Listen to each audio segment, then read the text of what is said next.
RAB 2004 সালের 26শে March মহান স্বাধীনতা দিবসে আপনার কি বলা হয় যে এই একটা বাহিনীকে আমরা বাংলাদেশে প্রথমবার দেখছিলাম। সম্পূর্ণ কালো ড্রেস পরা, চোখে থাকে কালো চশমা, মাথায় টুপি, গাড়িটার কালারও কালো, মেশিনগুলা বড় ভয়ঙ্কর। তৎকালীন সময় সন্ত্রাসীদেরকে দমনের জন্য বিএনপির নেতৃত্বাধীন সরকার এই বাহিনীটাকে গঠন করেছিল। বাংলাদেশ সেনাবাহিনী, নৌবাহিনী, বিমান বাহিনী, আনসার, ভিডিপি, আমাদের আজকের দিনের বিজিবি, পাশাপাশি পুলিশ, বিভিন্ন বাহিনীর সমন্বয়ে গঠিত হয়েছিল আমাদের এই আইন শৃঙ্খলা বাহিনী, আপনার র্যাপিড অ্যাকশন ব্যাটালিয়ন বা র্যাব। গত 20 বছরে র্যাবের বিভিন্ন কর্মকাণ্ড নিয়ে সজাগ দৃষ্টি ছিল আন্তর্জাতিক মানবাধিকার সংস্থাগুলোর প্রতি।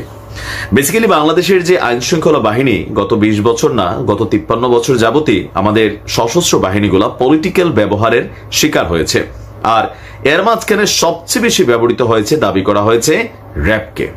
পুলিশের ইস্যুটাও সামনে আলোচনায় আসতে যাচ্ছে। এখন এই র্যাবকে বিলুপ্তি করার দাবি চলে এসেছে। আর এই দাবিটা করেছে কে?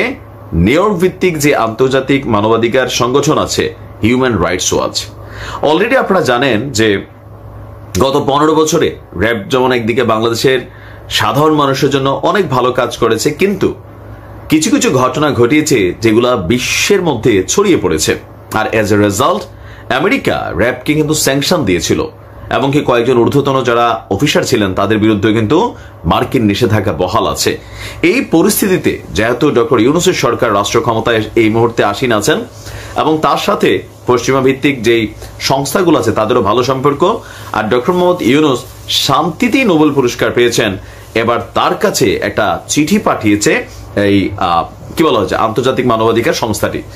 চিঠিতে তারা র্যাবকে বিলুপ্ত করার দাবি করেছেন। তো তাদের চিঠিতে কি আছে আমরা দেখি। একটা খোলা চিঠি তারা যেটা দিয়েছে, এটা তাদের ওয়েবসাইটও তারা প্রকাশ করেছে। চিঠিতে বলা হয়েছে, বিগত আওয়ামী লীগ সরকারের আমলে র্যাব গুরুতর মানবাধিকার লঙ্ঘনের সাথে জড়িত ছিল এবং এইসব ঘটনার ক্ষেত্রে তাদের দায় মুক্তি ছিল। মানে তারা যেটা বলতে চাচ্ছে, র্যাব যে বেশ কিছু ঘটনা ঘটিয়েছে যেগুলো বিতর্কিত ছিল, যেমন নারায়ণগঞ্জের মানে ঘটনা সহ বাংলাদেশের বিভিন্ন জায়গায়, তো এই ঘটনাগুলোর জন্য এখানে যারা ঊর্ধ্বতন অফিসার বা কর্মকর্তারা ছিলেন তাদেরকে কখনোই জবাবদিহিতার আওতায় আনা হয়নি, তাদেরকে দায় মুক্তি দেওয়া হয়েছিল। এখন তারা বলছে যে র্যাব প্রতিষ্ঠার পর থেকে, মানে সেই 2004 থেকে আজকে 2024 পর্যন্ত যতগুলো মানবাধিকার লঙ্ঘনের ঘটনা ঘটেছে সেগুলোকে তদন্ত করার আহ্বান জানিয়েছে ডক্টর ইউনূস সরকারের প্রতি আপনার হিউম্যান রাইটস ওয়াচ। বাংলাদেশের শেখ হাসিনা সরকারের সময় আপনার ব্যাপক মানবাধিকার লঙ্ঘনের জন্য র্যাবকে অভিযুক্ত করা হয়েছে। এখন র্যাবকে বিলুপ্তি করা যে প্রয়োজন সেটা সম্পর্কে বাংলাদেশের বিভিন্ন যে মানবাধিকার সংস্থাগুলো আছে বাংলাদেশেরও, বা বিভিন্ন বিশিষ্ট জনেরা আছেন, তারাও কিন্তু বিভিন্ন কারণে র্যাব সম্পর্কে কথা বলেছেন। আন্তর্জাতিক অঙ্গনের এই সংস্থাটির বাইরেও বিবিসি বাংলা তারা এটা নিয়ে যখন প্রতিবেদন করছেন, তারা এটার উপর একটা মানে কি বলা যে অ্যানালাইসিস করছেন। তাদের অ্যানালাইসিসটা হচ্ছে এরকম, এই বিষয় নিয়ে দুই ধরনের মতামত কিংবা দৃষ্টিভঙ্গি পাওয়া যায়। মানবাধিকার কর্মীরা মনে করেন র্যাবকে বিলুপ্ত করার আর কোনো বিকল্প নেই, বিকল্প হচ্ছে তাকে করতে হবে। তবে সেনাবাহিনীর সাবেক ঊর্ধ্বতন কর্মকর্তারা বলছেন র্যাব বিলুপ্ত না করে সেটির সংস্কার করা জরুরি, এবং এই বাহিনী যাতে ভবিষ্যতে রাজনৈতিকভাবে ব্যবহৃত না হয় সেটি নিশ্চিত করা। আচ্ছা, আমার ব্যক্তিগত জায়গা থেকে আমি মনে করি র্যাব যে গণহারে খারাপ সেটা কিন্তু বলার সুযোগ নেই। র্যাবের মধ্যে, আমাদের পুলিশের মধ্যেও গণহারে খারাপ সেটারও বলার সুযোগ নেই। তবে অনেক ঊর্ধ্বতন অফিসাররা আছেন, কর্মকর্তারা আছেন যারা বিভিন্ন ধরনের রাজনৈতিক পারপাসকে সার্ভ করেন। এটা বাংলাদেশের 53 বছরের ইতিহাস। যেই বাহিনীগুলোই তৈরি করা হয় নির্দিষ্ট একটা সময় পরে তারা পলিটিক্যালি সার্ভ করা শুরু করে।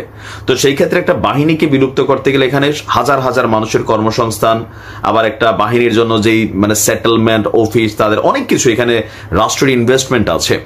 বাহিনীটার সমস্যা না, সমস্যা হচ্ছে এটাকে ব্যবহার। আমার ঘরে একটা ছুরি আছে, আপনার ঘরেও আছে, কিন্তু প্রশ্ন হচ্ছে আমার ছুরিটা আমি হয়তো তরকারি কাটতে ব্যবহার করি, ফল কাটতে ব্যবহার করি, আপনার ছুরিটা আপনি হয়তো মানুষ হত্যার কাজে ব্যবহার করেন। তো বিষয় হচ্ছে কি, ছুরিতে সমস্যা না, হাউ টু ইউজ। তো র্যাবের বেলায়ও আমি যেটা মনে করছি যে র্যাবের যারা মানে কর্মকর্তারা থাকবেন উচ্চ পর্যায়ে বা নিম্ন পর্যায়ে যারাই আছেন, র্যাবকে পলিটিক্যালি কোনোভাবেই মানে এটাকে ব্যবহার করা যাবে না। এর পাশাপাশি অনেক কর্মকর্তারা আছেন টাকা পয়সার জন্য নানান ধরনের অনৈতিক কাজে তারা জড়িত হয়ে যান। তো সেই ক্ষেত্রে দৃষ্টান্তমূলক শাস্তি থাকতে হবে। মানুষ অন্যায় করতেই পারে, মানুষকে গ্রেপ্তার করতে হবে। তবে হ্যাঁ, কিছু কিছু ক্ষেত্রে আমি মনে করি র্যাবের কয়েকটা যে মিশন আছে এগুলা বাহবা পাওয়ার যোগ্য। যেমন একটা ছোট বাচ্চাকে ধর্ষণ করা হয়েছিল, 7 বছরের বাচ্চা। সেই ক্ষেত্রে সেই আসামিকে র্যাব ক্রস ফায়ার দিয়ে দিছে। এটার পক্ষে বাংলাদেশের জনগণ আছে। ওই মানবাধিকার সংগঠনের সব কথা শোনারও সময় নাই। নৃশংস যখন কোনো ঘটনা ঘটে সেই ক্ষেত্রে আইনের মার পেচ এগুলাতে ভাই এরকম কত হাজার মানুষ আছে এই দেশে এখনো যারা ফাঁসির জন্য বৈশা আছে, কিন্তু ফাঁসি হচ্ছে না। তো কিছু কিছু ক্ষেত্রে এটা জনতার দাবি যে হ্যাঁ এই ক্ষেত্রে ক্রস ফায়ারটা জরুরি।